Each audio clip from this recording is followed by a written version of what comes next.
Hello everyone, welcome back to Dark Knight Tales. Before we dive in, please show your support, give this video a like and be sure to subscribe and click the bell icon so you don't miss future videos. So let's get started. The first story. Man on train decides he doesn't like how I sit, tries to intimidate me. This happened to me about a month ago, but it still boggles me. 2 points of background to make this story make sense. 1. I live in Tokyo and commute via those famously crazy crowded trains daily. There exists on them this kind of unspoken agreement that everyone works together to make this SCK as little as possible.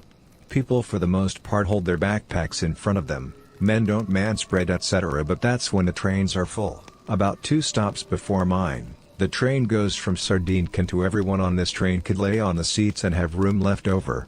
So usually I can sit down at this point. 2. I'm not a Japanese woman.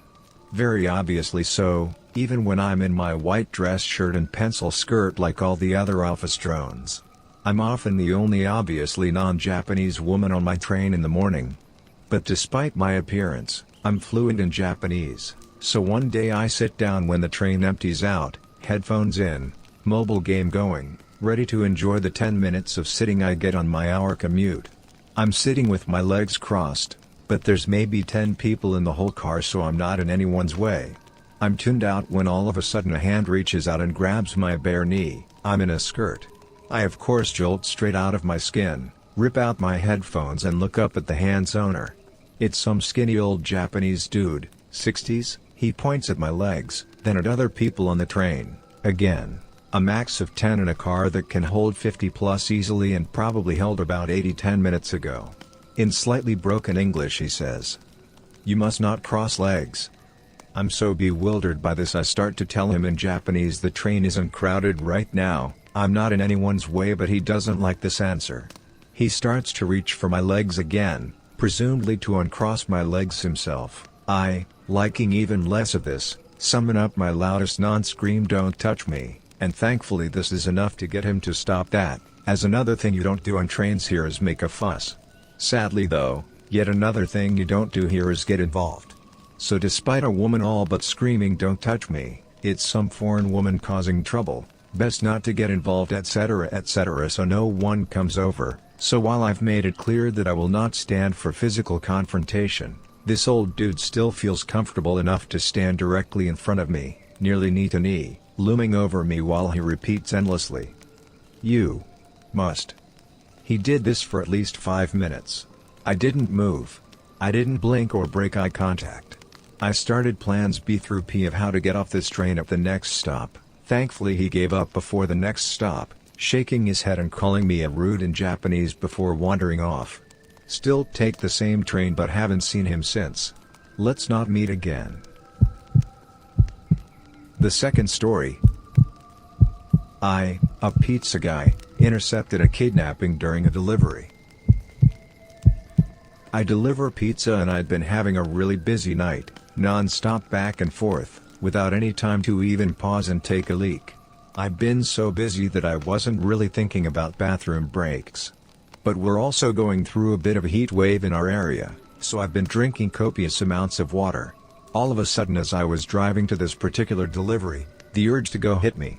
Like, things went from 0 to 60 in an instant. Thankfully I was close to the customer so could get this one over with quickly. Or so I thought. I pulled up to the house, and it was an area I delivered in before, so I could immediately see that something wasn't right. All the lights were off in the house, not even the glow of a television or anything. It was extra apparent because the street light closest to the door happened to be out of order. And on top of it all, the block was dead quiet. This is a big university area, and obviously there aren't many student renters in July, but there had to be at least one person, because someone ordered this pizza.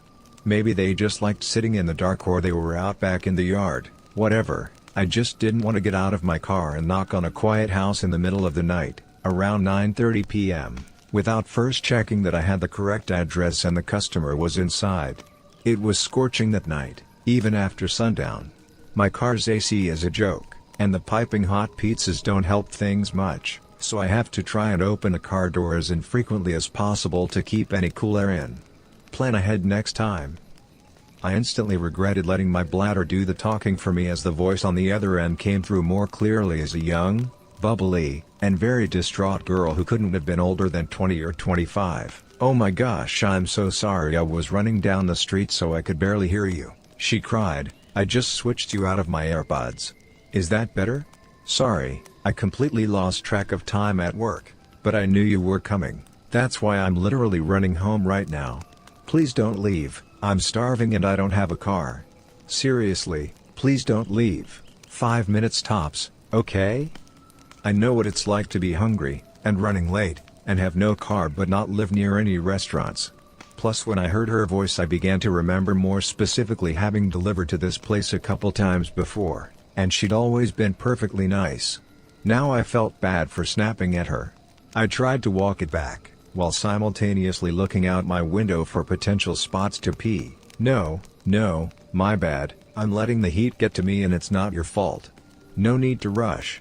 See you when you get here. I hung up and, while surveilling the street, was starting to think I was really out of luck. All the other houses had people in them, and were close together, so there were no clumps of trees or out-of-the-way patches of land or anything.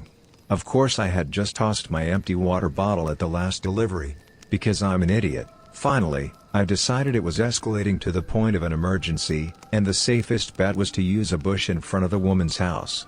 She wasn't home. The street light was out so no one would see me. The people who were home were inside.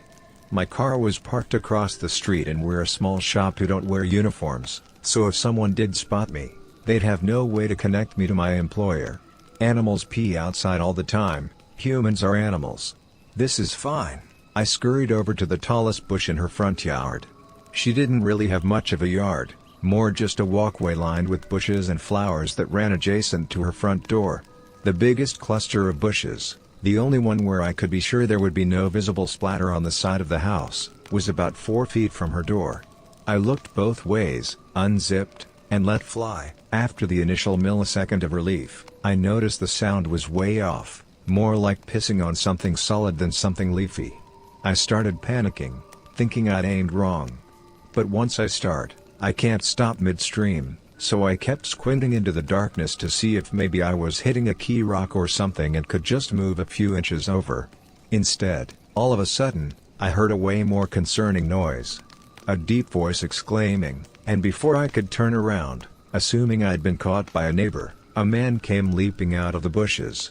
He blew by me, brushing my golden shower off him as did. He spit pretty emphatically on the ground, so I think I might have beamed him right in the face. I didn't see where he went after a few paces but, though this next part is kind of a blur, I do think I remember hearing a car screech out from a bit further away after a minute. I'd gotten some night vision by that point so I was able to make out his height, build, and outfit, but only the most general details of each. I was in such shock that I didn't even put myself away. I just stood there trying to figure out what had happened. The reality was so terrifying that my mind refused to accept it, and impulsively searched for a reasonable explanation that could make everything okay. I thought, could these bushes lead to some backyard area and just looked like they were against the house? Could they have been obscuring an open window? My inner voice was desperately screaming, "Bruh, that man was wearing a hoodie in 90-degree weather. That was a bad man. You're in a bad situation." But the very idea that I was within inches of a guy who would be hiding in bushes at all, let alone in front of a young woman's house at night, just wasn't something I was ready to grapple with yet. I was coping by not coping. My fight or flight response totally failed me at that point, because my dumbass did the absolute last thing I should have done, and approached the bushes to try and validate this. There must have been a good reason for a man in a hoodie to be behind these bushes in the middle of the night. Theory. So I walked over to the side, turned on my phone flashlight, and tried to peer around the line of shrubbery. Pro tip, as scary as things may look in the dark, seeing them with a single beam of your flashlight can sometimes make it even worse. That's when I saw the bag. There was a tattered drawstring bag sitting behind the bushes, slightly splashed with pee. But I was in such a moronic daze from shock that I groped around for it, thinking, see? This is it, this will explain why he was back here. It explained it. Once I maneuvered it over and pulled it open, I saw a sharp knife, a roll of duct tape, and a bottle of pills. The delusions officially broke at that point, and all the adrenaline, endorphins, and self-preservation instincts that had been suppressed kicked in 10 times over. I became whatever the opposite of dazed is. More laser-focused than I have ever been in my life, with one singular goal: get back to my car. I dropped the bag, booked it across the street, got in my car, and slammed the pedal to the floor before the door was even all the way closed.